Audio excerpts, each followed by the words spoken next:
Hey y'all, it's your girl Ariza, licensed clinical social worker, test prep guru, your personal hype squad, whatever you need me to be to help you pass this exam. This is your one-stop shop for the tools, strategies, the confidence, everything you need to do to level up and pass this exam. So before I jump into today's video, I want to talk to you a little bit about the community. Yes, if you have not joined the community yet, it is free. It absolutely costs you nothing except a few clicks. Yes.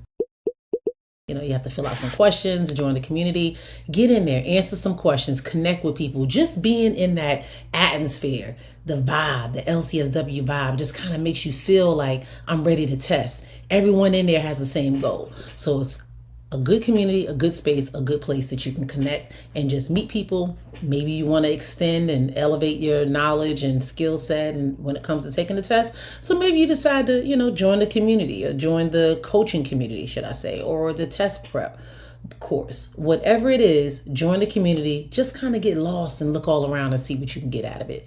That is my tip and advice for you today. So today I'm going to jump into this video, and this video actually was inspired by someone in my community. I had someone that was in a coaching course, in one of the coaching courses, and they were saying they were having a difficult time trying to figure out the difference between motivational interviewing, CBT, and some other techniques.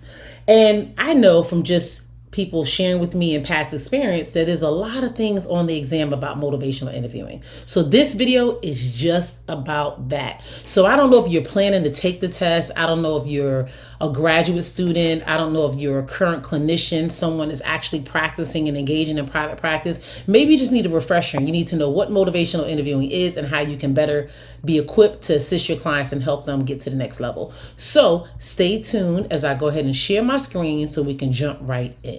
All right, I'm back. So this mini training today is on motivational interview and how it kind of appears on the ASWB exam. Of course, that's always the main focus, but you can utilize this and learn something even if you're not taking the exam. All right, so we're going to go over some concepts, some exam tactics, and some practice questions. So stay with me for, about 15-20 minutes, and let's just go ahead and roll through this training so you can walk away more knowledgeable and feeling like you're a motivational interviewing expert. All right, so let's talk about what is motivational interviewing.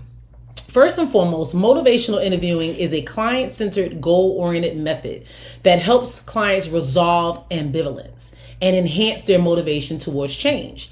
The core principle is that clients are like the experts in their own lives. Who better knows themselves or their lives than the client themselves? So how this pertains to the test, I'm going to help you. The ASWB focuses on MI when you talk about engagement, when you talk about assessing, when you talk about intervention questions. That is where the ASWB focuses its exam knowledge and content as it pertains to the motivational interviewing. So there are 4 processes of MI, and we're going to call that OARS, the OARS. Okay. So the first one is the open-ended questions. That's basically exploring and encouraging some type of exploration into the person's life. No yes and no answers. We want the true lowdown questions. So here's an example. What concerns you about quitting smoking? The person can't just say yes or no. They have to actually elaborate on it. So that is an example of an open-ended question, and that is what you're likely to see when utilizing motivational interviewing techniques. Another one is affirmations. Oh, you guys know I love me some affirmations. But anyways, affirmations is a valid strength or effort. So an example of this would be, you've shown real courage by coming here today. That is affirming and making the client feel good, giving them strength to want to move forward and to excel and do things. They feel good about themselves. And then you have the R, which is reflective listening. That is where you paraphrase to show that you understand it. So you feel stuck because a part of you wants to change, but it's hard. So you are kind of reflecting what you're hearing from the client and actually saying it in a way that they can understand and hear you better and be able to feel like, okay, they get me. And then you have the summarizing. That is the S on OARS. That is where you recap key points to clarify ambivalence. So on one hand, you want to lose weight, but you're worried about giving up your comfort foods. So you see how we did that? The client is telling you about something they're trying to do, something they're trying to achieve, which is likely weight loss in this situation. And you're actually able to tell them, hey, on here, this end, you want to lose weight, but on this end, you want to kind of keep eating the way you have been eating. So it's all about how you're stating it and how you're reframing and utilizing these tools when you're working with clients. So an exam hack would be look for the OR technique in the answer. So the question would give something that is an open-ended question. It would give an affirmation, a reflective listening technique, some summarizing. Those are the things that you want to look for when you're taking the exam and it asks you something about motivational interviewing. All right. So let's go over some core principles of motivational interviewing. Express empathy. Yes. Use reflective listening when you're working with clients. Yes. So when you're doing motivational interviewing, you want to use some of that reflective listening to convey that you understand the client's perspective and you understand their feelings. And then you also want to develop discrepancy. These are the reasons that you do it. You want to express empathy, you want empathy, and you want to develop discrepancy. So you want to help a client see that there's a gap between their current behavior and then their broader goal or behavior or value. For instance, the example we use with the weight loss. The person wants to lose weight, but they don't want to stop eating their comfort foods. So we can kind of see that there's a gap in their current behavior that doesn't kind of align with their overall goal or the value that they have. Hey guys, let's stop by to tell you this. You do not have to win alone. Absolutely not. People in the community are winning each and every day. The proof is in the pudding. Go in the community. It's free. We're throwing down test questions, case studies, the FNBM method, all the details and everything you need so you can succeed. Click the link in the bio and join. You don't need to do this alone. See you soon. All right. Roll with resistance. Yes, that R&R. That is where you avoid arguing with a client who shows some resistance to change, but instead you use that resistance as a signal to change strategies. So think about it like this. A client is resistant to change, and instead of going back and forth saying, well, you say you want this, but you're doing this, and it looks like you're not ready to change, and going back and forth, you can use some of that resistance that the client is showing and actually use some strategies towards their change. So I can see you're resistant to stop eating certain foods. However, maybe we should eat the comfort foods one day a week, or maybe you can substitute when you want something sweet for a fruit that is sweet as well. Kind of finding some strategies and some ways to kind of help the client and just roll with that resistance that they're giving you. Support self-efficacy. This is where you encourage clients' belief in their ability to change. You highlight some past successes, some strengths. We do this as social workers. We have that strength-based model. So this is where you actually use that to support that self-efficacy. So an exam twist would be this. Wrong answers often involve direct advice or confrontation. Key being motivational interviewing does not include that. So you're not going to be directly confrontational and giving direct advice when you're working with a client and utilizing motivational interviewing techniques. All right, so let's talk about the 4 stages of change in motivational interviewing. And if you haven't, I've done a previous video on the stages of change. Check it out. And if you have not had a chance to watch the video, I know some people are asking me in the community to do videos on certain topics. The best thing to do is to go to the channel and to search certain topics or certain categories and just see what pops up. I pretty much have done over 70 videos, and I'm sure you who is watching this video has not watched all 70, maybe 68 of them, but not all 70 something of them. So go back, check it out, because the video is very informative, and most of my videos build off of each other. So if you've watched the video on stages of change, maybe now that you're watching the video on motivational interviewing, you can see how they kind of like go hand in hand. That is the benefit of it. If you feel like you need more direct attention on motivational interviewing, watch this video. If you feel like after watching it, you're like, I really don't get that stages of change thing, go back and watch that video. That is going to be super helpful. All right. And if you have questions about any of the things that I ever go over in my videos, or you need some assistance, some support, some way to break it down, what I'm going to tell you to do, yes, join the community. That is where you can send me messages. We can meet one-on-one. We can talk about some things. I offer a 10-minute free strategy call, just to kind of, welcome call, so to speak, where I can just kind of talk with you about your goals, where you are. Maybe you've done every course known to man and you're just not getting anything out of it. Another course might not do it for you either, but there's some other tools and things that we can put in place to help you become successful. So keep that in mind and just join the community. The link is in the bio. It's always in the description section. You can click on there and find out all kind of ways to reach out to me if you need to, so that way you can level up and pass this exam. All right, so going back into this stages of change, we're going to start with the first stage. That is the pre-contemplation stage. That is where the client is basically saying, I don't have a problem. And a motivational interviewing strategy would be to raise awareness. Like, what if others notice? So say, for instance, someone has a drinking problem, or they drink a lot, and they tell you, I don't have a problem. So if you ask them, like, what do others say around you? Or, has your wife or your children mentioned anything? Or has anyone made any comments as it pertains to your drinking? That way, you're bringing some awareness to what they're stating based on what others have said. So you're kind of using this strategy to pull out without saying, no, you got a drinking problem. Just asking them, like, what are other people saying? And then seeing if we can pull from there and get them to get some buy-in and see that, yes, this is a problem. Another one would be contemplation. I might change, but here, this is where you want to explore the pros and cons. You want to give them that balance with seeing the good things and the bad things towards their goal of changing and what that might look like in the long haul. Are you studying for the LCSW or LMSW exam? Don't waste time on the wrong prep.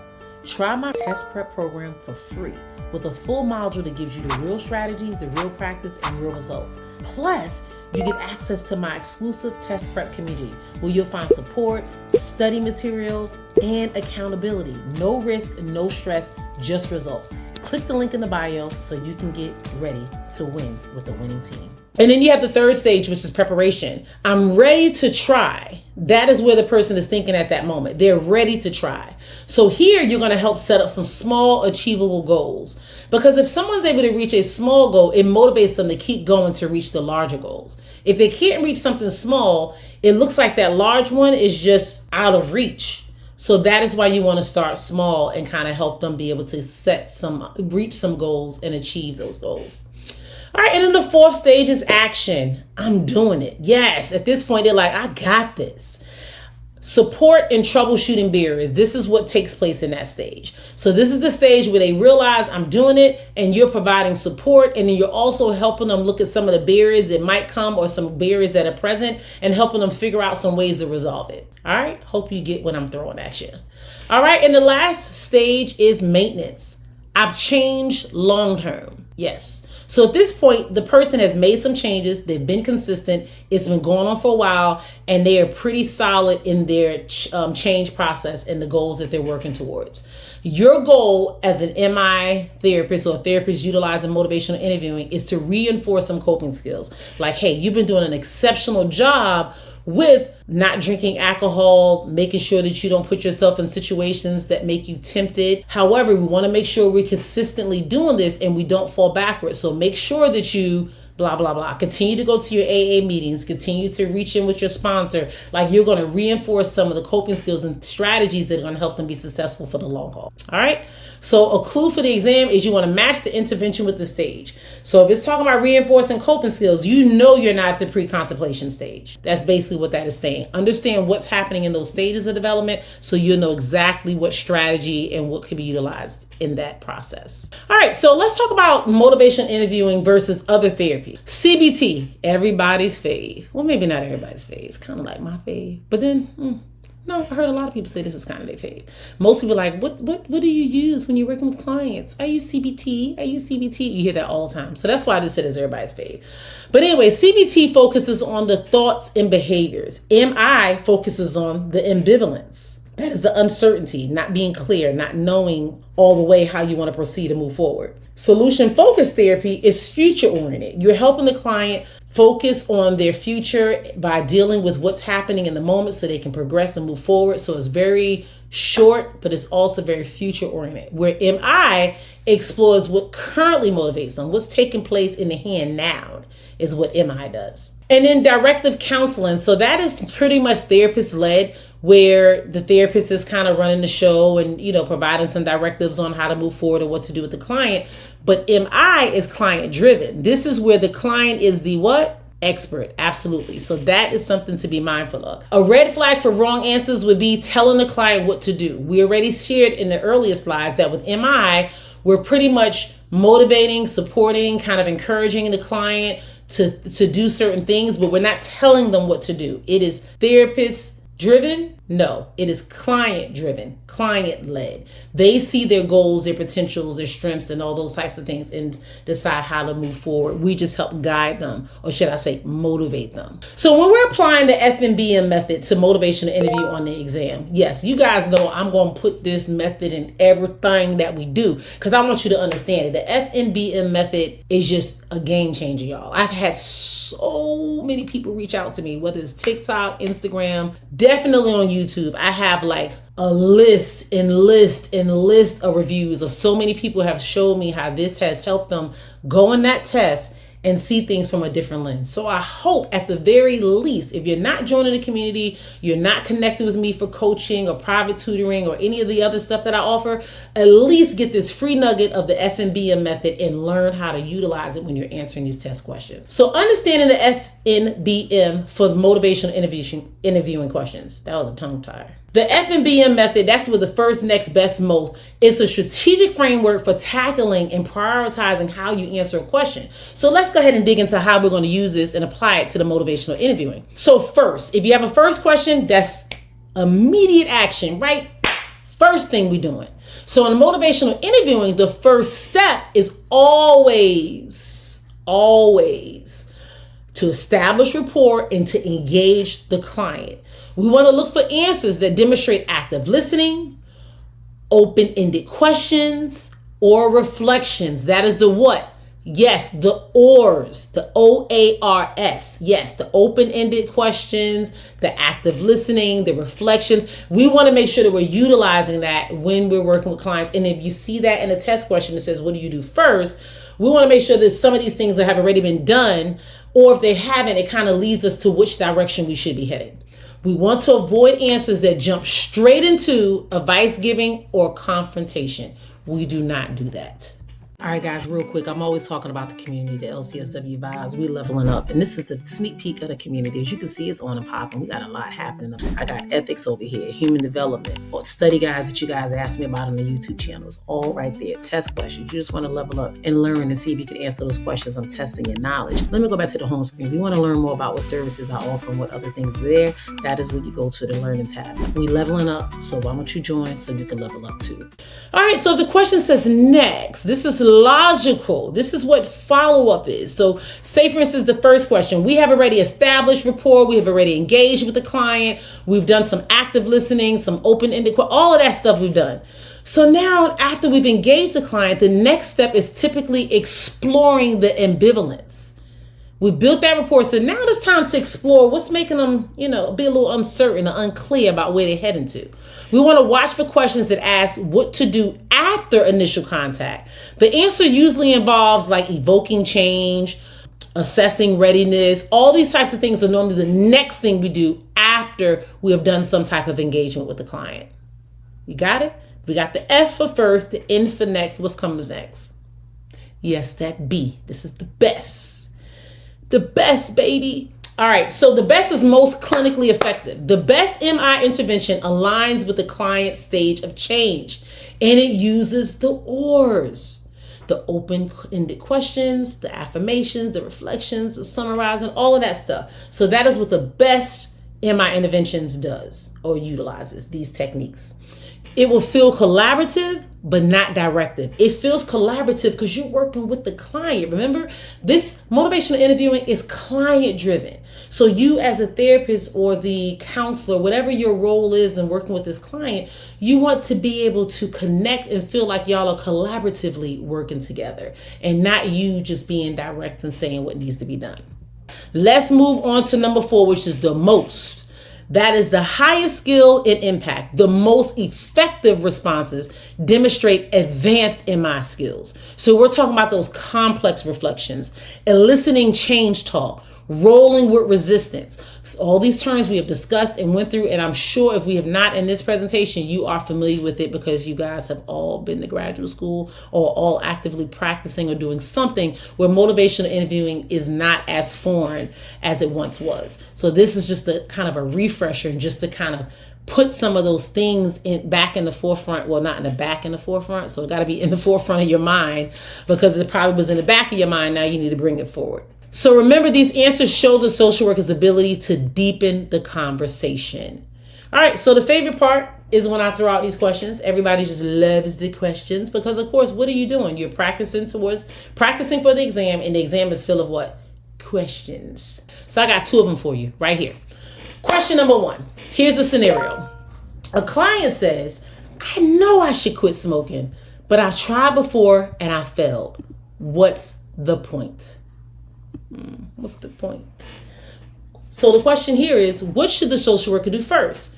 Should they provide statistics about smoking risk? A. Should they say, you're right, quitting is hard? B. Should they ask, what made you think about quitting now? C. Or recommend nicotine patches? D. So we can roll out right now to recommend nicotine patches and provide statistics about smoking. That's just not a motivational interviewing type ordeal. So we're looking at B and C. Which one you guys gonna go with? Do we say, you're right, quitting is hard? Or do we say, or ask them, what has made you think about quitting now? And that is correct, guys. It is C. You have to engage the client and explore that ambivalence. We talked about that with motivation interviewing. That is what we're doing. We're exploring the ambivalence, the uncertainty. So if a client is struggling now, we want to know what's making them want to quit. Like, let's talk about that. Let's kind of explore why you wanted to quit in the first place. And now all of a sudden you're feeling like quitting is something that you wanted to do, but now you're not sure if you should do it and all that stuff. So that is pretty much what this question is leading towards. Because look, it says, I know I should quit, but I tried before and I failed. So what's the point? So they know what they should do, but because of past circumstances, they're just asking like, what point is it? And that is when you ask them, what made them think about quitting now? Like, it has to be a reason that they're decided to make this change or to make this, this change in their lives. All right, let's jump on to question number 2. A mandated client says, I don't belong here. The court overreacted to 1 DUI. What's the best response? Do you say A, you need to accept you have a problem? Or do we say B, tell me your understanding of why the court referred you? Or do we say C, let's discuss some treatment options? We ready to jump right in, I see. And D, everyone here feels that way at first. Absolutely, we are going to have the client give us an understanding of why the court has referred them to us. So the answer is B. We want to use open-ended questions because if I ask the client, tell me your understanding of why the court referred you, they have to elaborate with some understanding or some knowledge about what got them there.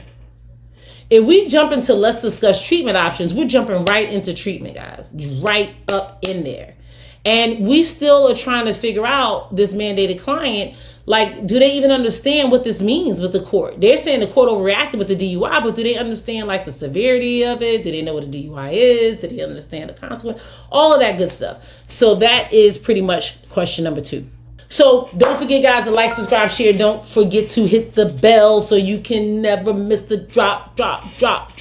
These are my little signature notes, but I wanted to make sure I shared them this time because if you're ready to pass your LMSW or LCSW exam, grab your free resources. Join the community. CoachingTheElite.com's website will also direct you to the community. There's a little link that says buy here for the course and it says join here for the community right on the website. So some people are saying, hey, I can't find you. I don't know where to go. I don't know how to get access to your course. So that's why I put it right here on this slide so you can see it. Right there. You can see it. So remember, you're not studying alone. You're preparing for greatness. So I do want to see you in the next video, but I definitely want to see you in the community even more. So guys, let's level up and let's get you licensed. I have had in the month of May and April, so many people reach out and so many people in the course. Every day I'm dropping congrats, so-and-so's licensed, congrats, so-and-so's licensed. Like we just throwing it out. Remember Oprah when she was like, you get a car, you know that meme? That's how it is. You get a license, you get a license, you get a license. Like it's just going crazy up in there. And I'm not just saying that. I'm not trying to convince you guys. That's why I'm telling you, join the community so you can see for yourself. Yes, I'm all about social proof. And for you guys that don't know really much about social proof is pretty much when someone says they're an expert or someone says they're great at a thing they do and they show you the proof of it. That is the key. I know you guys are talking to a lot of different people. I meet with one-on-ones. I do one-on-ones all the time. And people are like, oh, I've taken this course, this course, this course, this course, this course. Somebody named 6 different courses and so many different programs and people and things that I never even heard of before. From dropping $500 here to $1,000 here for this one and five. So my course is inexpensive. It won't always be, but right now it's inexpensive because I want more people to get licensed, more people to show up. And that is my overall goal.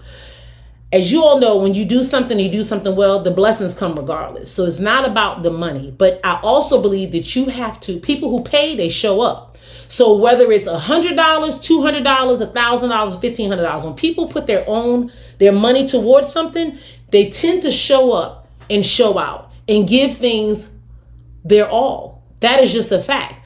If you go outside right now and somebody gives you a free Chick-fil-A sandwich, you're going to be excited, you're going to be happy, and you're going to eat it and do whatever. But if you have to go spend your money, it's a little different. You're like, man, this sandwich is good, but I should have, I need to make sure it's not hot enough, it's not dish. You can then give your complaints and give your concerns because you put your money in it. And that's pretty much what it is, guys. I'm telling you guys to invest in yourself.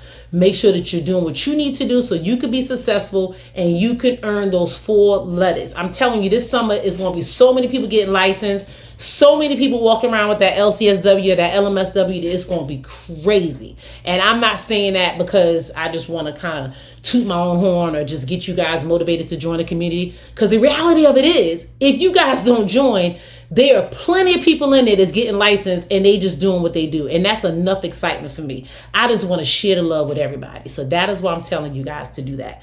And I want to thank you. Oh, I almost forgot. We have hit over 1,500 subscribers. I started this channel about 6 months ago and it was a slow crawl from 50 to 100 to 150 to 200. Woo! When I hit 500, honey, the whole house knew. I was ecstatic. And every day, people are telling me how they found me and they didn't know I'd exist. So I call myself the new kid on the block. Yes, the new kid on the block. Some of you guys don't know that was a band back in the 80s and the early 90s or whatever.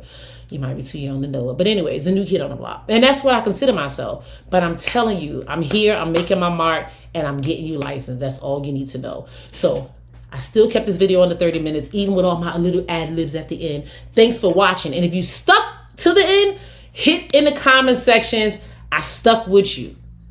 Because you stick with me, I'm going to stick with you. That's just how I get down. Until the next one, you have an amazing day and make sure you do so on purpose and be blessed.